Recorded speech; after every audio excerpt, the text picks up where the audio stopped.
What is a double tap breaker and why do they always get called out during inspections? Double tap breakers are common in homes that have had some sort of renovation or work done on them, but not so common in those newer homes. So, what is it then? A double tap breaker is when two wires get put into one breaker terminal that is meant for only one wire. And when this happens, it's common for one of those wires to be loose and not be tight enough in that connection.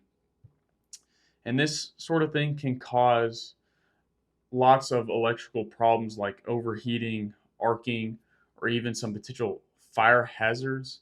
So that's why inspectors like to call it out. But this doesn't necessarily mean that the whole breaker panel is bad or that the home needs a major electrical repair. But it does mean that that electrical panel needs to be evaluated and repaired by a licensed electrician. And so then why do double tapped wires happen?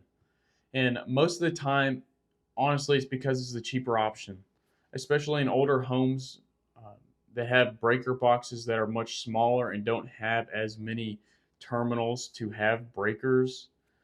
If someone's trying to run new wires to that breaker box and there's not already an unused breaker for them to tie that wire into, they really have three choices, and that's to install more breakers if there is room to do so, install a sub panel in addition to that already installed breaker box, or to replace the breaker box entirely with one that has more breakers.